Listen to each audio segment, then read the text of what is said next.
आज इस क्लास में हम देखेंगे आपका इंपॉर्टेंट टॉपिक है वो है रिस्ट्रेंट। आपने देखा होगा एग्जाम से रिस्ट्रेंट से कई बार क्वेश्चन वो आया हुआ है।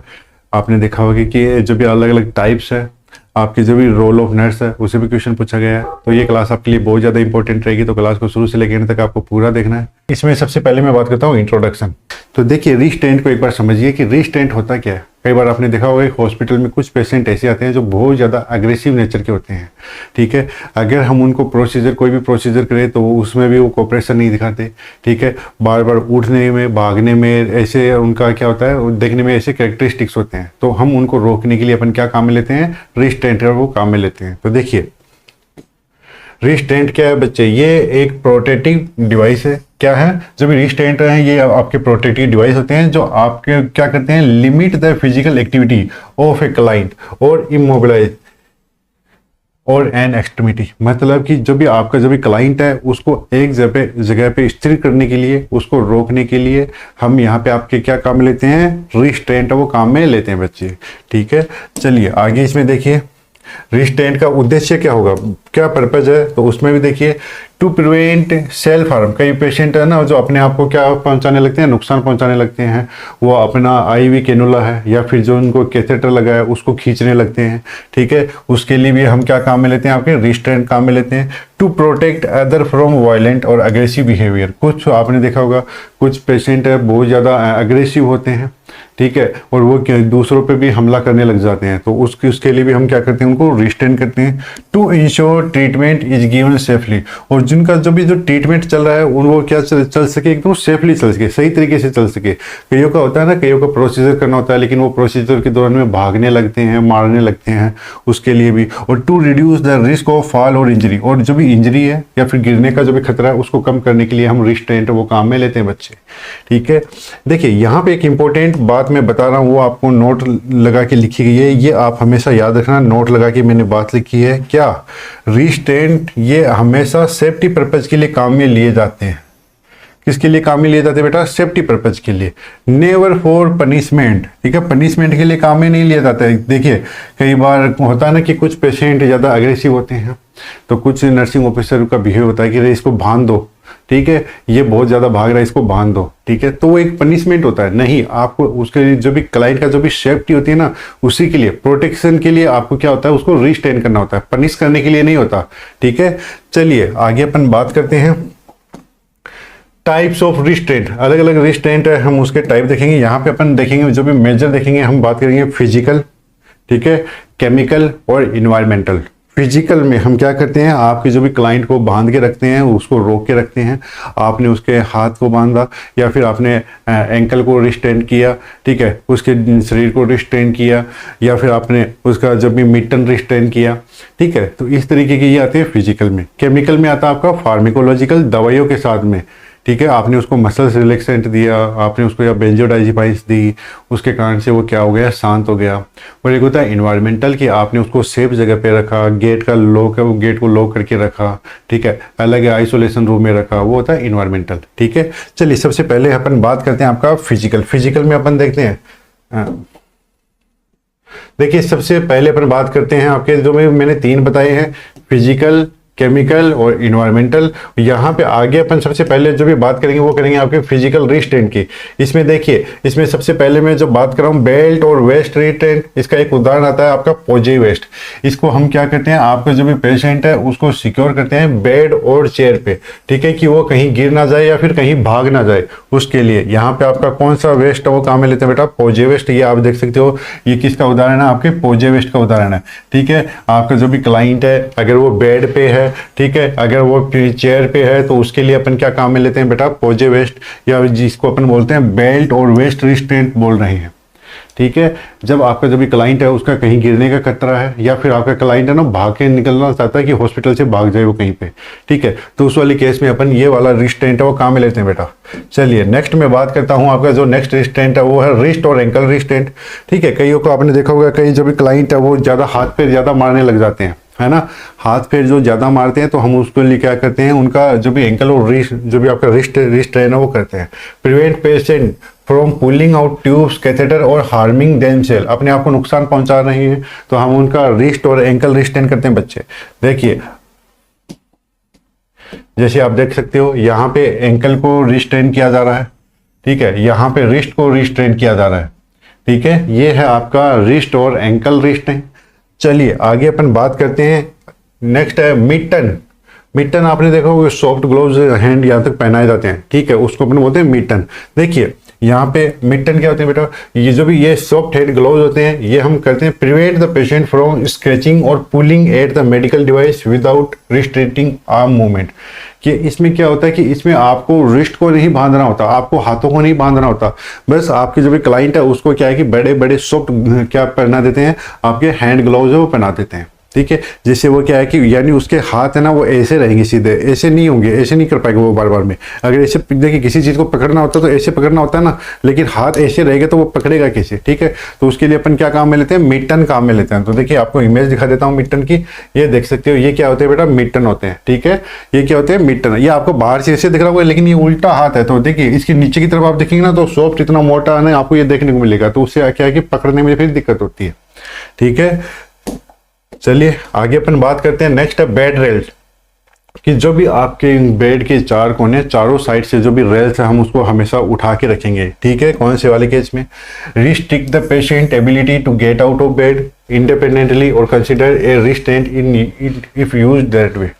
देखिए कुछ पेशेंट होते हैं जो बेड पे टिकते नहीं है, उनको टिकाने के लिए, या कई बार ऐसी कंडीशन होती है कि कोई सेडेशन में होता है फिर भी भागने की कोशिश करता है, तो वो क्या होता है उसके गिरने के फाल होने के चांस वो होते हैं और इंजरी होने के भी चांस रहते हैं। तब जो भी बेड की जो भी साइड रेल्स है सभी को अपन क्या करके रखते हैं बेटा, ऊपर करके रखते हैं इस तरीके से, ठीक है। चलिए नेक्स्ट अभी आगे बढ़ते हैं। नेक्स्ट देखिए, नेक्स्ट है आपका safety belt in wheelchair. Safety belt है वो अपन काम में लेते हैं कहाँ पे, व्हील चेयर पे, use to keep patient safely position in the wheelchair and prevent sliding और फॉलिंग। व्हील चेयर से आपका जो भी क्लाइंट है वो गिर ना जाए, ठीक है, गिर ना जाए और वहां पे स्लाइड ना कर जाए, तो उसके लिए अपन क्या काम में लेते हैं बेटा, सेफ्टी बेल्ट काम में लेते हैं जो व्हील चेयर पे आते हैं। तो देखिए आपको मैं इमेज दिखा देता हूं, ये वाली, यहाँ पे आपका इस तरीके का जो भी सेफ्टी बेल्ट है वो काम में लिया जाता है, ठीक है, जिससे आपका जो भी क्लाइंट है वो व्हील चेयर से ना गिर जाए।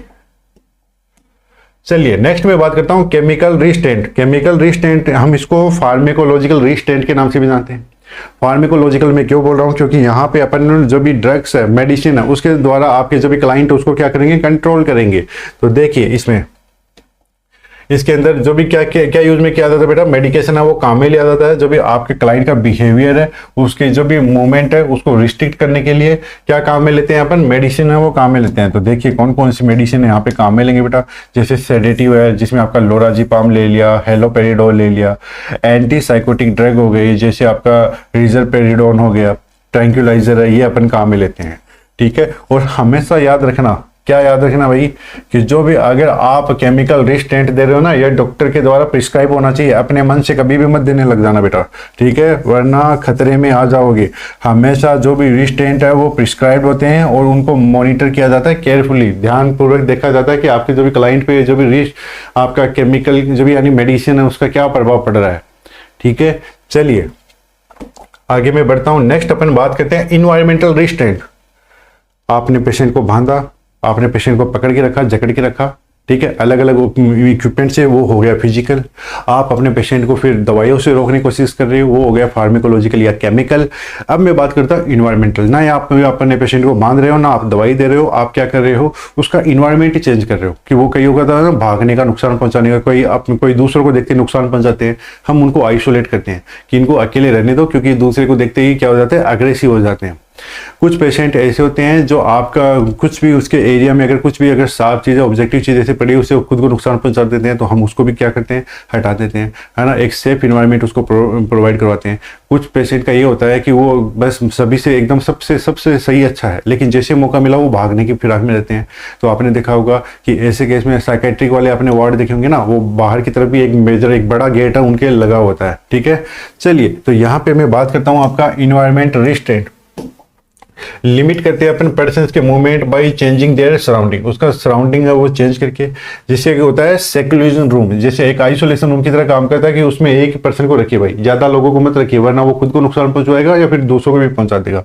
डोर को हमेशा लॉक रखिए, ठीक है, जैसे साइकेट्रिक यूनिट में रखते हैं ना, wheel chair with tray tables that can not be remove, और अगर किसी को जो भी क्लाइंट है उसको व्हील चेयर पे रखा है तो उसका जो भी ट्रे है वो क्या होनी चाहिए, एक तरीके से फिक्स होनी चाहिए, कि ये नहीं कि वो बार बार में हट रही है और वो नीचे गिर रहा है भाग रहा है, ठीक है, तो ये वाली कंडीशन है। चलिए आगे मैं बात करता हूं आपको रिस्ट्रेंट है वो कब करना चाहिए पता तो होना चाहिए, ये नहीं कि हॉस्पिटल में आने वाले हर एक पेशेंट को क्लाइंट को आप रिस्ट्रेंट कर रहे हो, भाई ये तो गलत है, ठीक है। कौन सी क्लाइंट को कौन सी कंडीशन में करना चाहिए बेटा, देखिए रिस्ट्रेंट हमेशा क्या होता है बेटा, एक लास्ट ऑप्शन होते हैं, ठीक है, जब आपके बाकी के कोई भी आपके तरीके काम नहीं है। पहले तो आपका जो भी क्लाइंट हॉस्पिटल में आता है, अगर वो अग्रेसिव नेचर है, अगर वो आपका कोऑपरेशन नहीं दिखा रहा, तब हम उसको बोलते हैं, घर वालों से मनवाते हैं कि भाई इसको मना लो, इसको बोलो कि आराम से रह जाए, इसके लिए हमें ट्रीटमेंट करना है, डायग्नोसिस करनी है, ट्रीटमेंट करना है। तो अगर ये ऐसे कोऑपरेशन ही नहीं करेगा तो होगा कैसे, पहले अपने बातों से किया, उसको और भी छोटी मोटी जो भी कस्में दिलाई है ना, लेकिन वो फिर भी नहीं माना, तब हम क्या करते हैं बेटा, रिस्ट्रेंट करते हैं।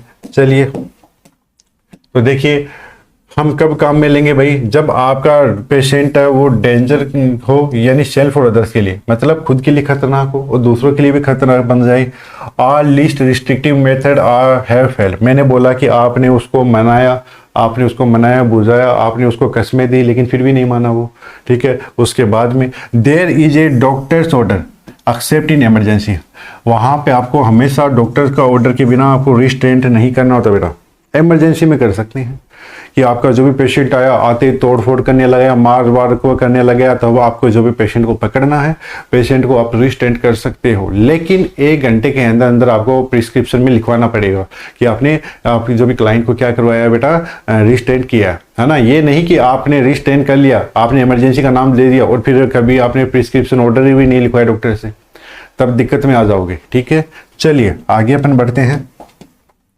अल्टरनेटिव टू रिस्ट्रेंट, रिस्ट्रेंट के अलावा कोई अल्टरनेटिव हो सकते हैं क्या, हाँ जी हो सकते हैं, जैसे बेड अलार्म हो गया, 1-on-1 सुपरविजन हो गया। कई बार हो गया ना कि कुछ पेशेंट ऐसे देखते हैं कि जब वो अकेले होते हैं तब भागने की कोशिश करते हैं या नुकसान पहुंचाने की कोशिश करते हैं, तब एक आपका स्टाफ होता है वो पूरा ध्यान रखता है कि एक पेशेंट पे रीओरिएंटेशन हो गया और एश्योरेंस हो गया कि कई बार आपके जो भी पेशेंट को बोला जाता है कि आपके साथ में सब कुछ अच्छा होगा, ये ऐसी जगह है, हम यहाँ पे आपको खतरा नहीं पहुंचाएंगे, आराम से काम करेंगे, आप भी हमें आराम से सपोर्ट करो, ठीक है। डिस्ट्रैक्शन हो गया जिसमें टेक्निक, जिसमें हम उसको टीवी, म्यूजिक, फैमिली विजिट वो करवाते हैं। Adjusting the environment, remove hazard, जो भी हजार्ड उनको हटाना है और इन्वायरमेंट को जो भी आपका जो भी क्लाइंट है उसके अकॉर्डिंग भी बनाना है, ठीक है।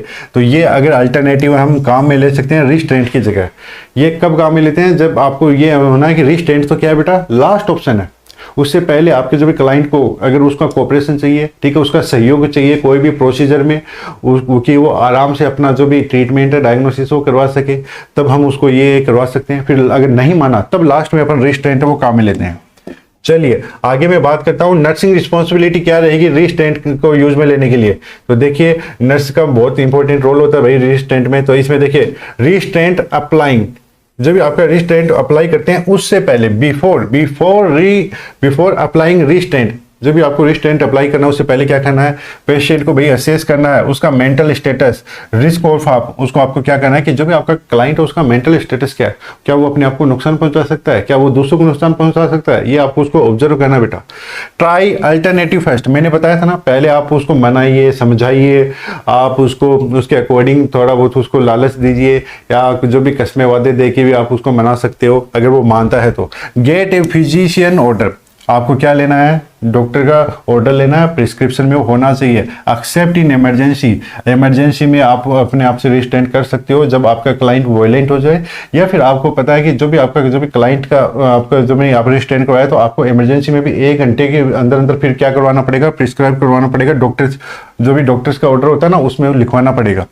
Explain to the patient and family, restraint क्यों कर रहे हैं ये आप पेशेंट को भी बताना है और फैमिली को भी बताना है। Choose the least restrictive types, ये देखिए इस चीज को समझिए, choose the least restrictive type कि मतलब ये नहीं कि आप अपने क्लाइंट को एकदम से जकड़ दो, बांध दो, सबसे पहले आपको नॉर्मल रिस्टेंट काम में लेने हैं। जैसे आपका जो भी क्लाइंट है, अगर वो क्या कर रहा है, जैसे जैसे कैथेटर निकालने की कोशिश कर रहा है, ठीक है, तो ये नहीं कि आप उसके हाथ पूरे बांध दो, बॉडी को बांध दो, नहीं, सबसे पहले कम रिस्ट्रिक्टिव काम में लेना है। सबसे पहले आप उसको देखिए मिटन पहनाइए, सॉफ्ट ग्लोव्स पहनाइए, ठीक है, कि वो निकाल ना पाए। अगर फिर भी बात नहीं बन रही, फिर आप उसके जो भी रिस्ट है उसको क्या कीजिए, रिस्टेंट कीजिए, ठीक है। ये नहीं कि आते उसको पूरे शरीर को बांध दे, नहीं, पहले आपको कम से शुरू करना है कि उसको कम रिस्टेंट किया जाए, ठीक है। पहले तो देखना है कि रिस्टेंट करने की जरूरत ना पड़े, अगर पड़े तब आपको थोड़ा नॉर्मल रिस्टेंट करना पड़े। फिर आप ऐसे नहीं माने तब आप उसके लिए क्या करें, थोड़े और अपनी तरफ से, अपनी क्या बोलते हैं,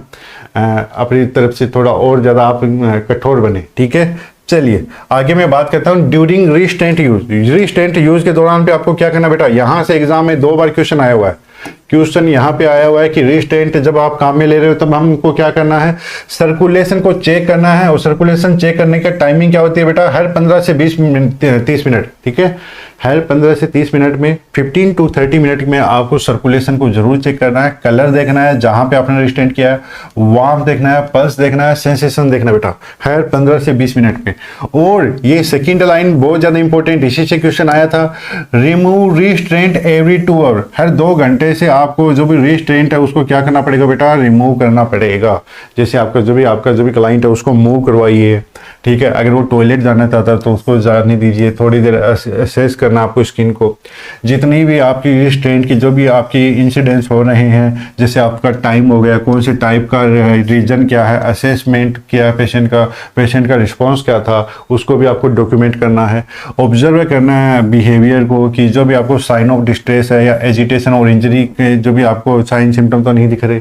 कुछ पेशेंट होते हैं ना कि अगर उसको बांध दे तो वो डिस्ट्रेस में, फिर एजिटेशन, उनमें घबराहट होने लगती है, तो हर एक चीज को आपको देखना है, ठीक है। चलिए आगे मैं बात करता हूं। नेक्स्ट देखिए, जो भी आपकी रिस्टेंट है वो आपने यूज में लिए, उसके बाद में क्या आपको रीअसेस करना है पेशेंट के बिहेवियर को। आपको रिस्टेंट रिमूव करने हैं एज सुन एज पॉसिबल, कि मतलब आपने प्रोसीजर कर लिया, अब पेशेंट का जो भी काम था मेजर वो पूरा हो गया, तब जितना जल्दी हो सके उतना जल्दी आपको क्या करना है, पेशेंट के रिस्टेंट को खोलना है। कंटिन्यू डॉक्यूमेंटेशन ऑफ आउटकम, जो भी आउटकम है उनको भी आपको क्या करना है बेटा, डॉक्यूमेंट है वो करना है। ये रिस्ट्रेंट के बाद की बात है। चलिए नेक्स्ट में आगे बात करता हूं कि लीगल एंड एथिकल कंसिडरेशन। आप किसी को बांध रहे हो तो ये तो है नहीं कि वो नॉर्मल डेली रूटीन में होता है, नहीं, उसके लिए लीगल और एथिकल कंसिडरेशन क्या होनी चाहिए, क्या जरूरी है। चलिए तो देखिए उसके बारे में देखिए कि हमेशा इन्फॉर्म कंसेंट जरूर लेना चाहिए, या तो पेशेंट आराम से दे देगा, पेशेंट तो देता ही नहीं है। अगर पेशेंट अगर अपने आप को बंधवाने के लिए बोलेगा तो वो इससे अच्छा वो बात ही मान जाएगा। हमेशा आपको फैमिली का क्या लेना चाहिए बेटा, कंसेंट लेना चाहिए। Must have a doctor written order, एक प्रिस्क्रिप्शन होना चाहिए, ठीक है।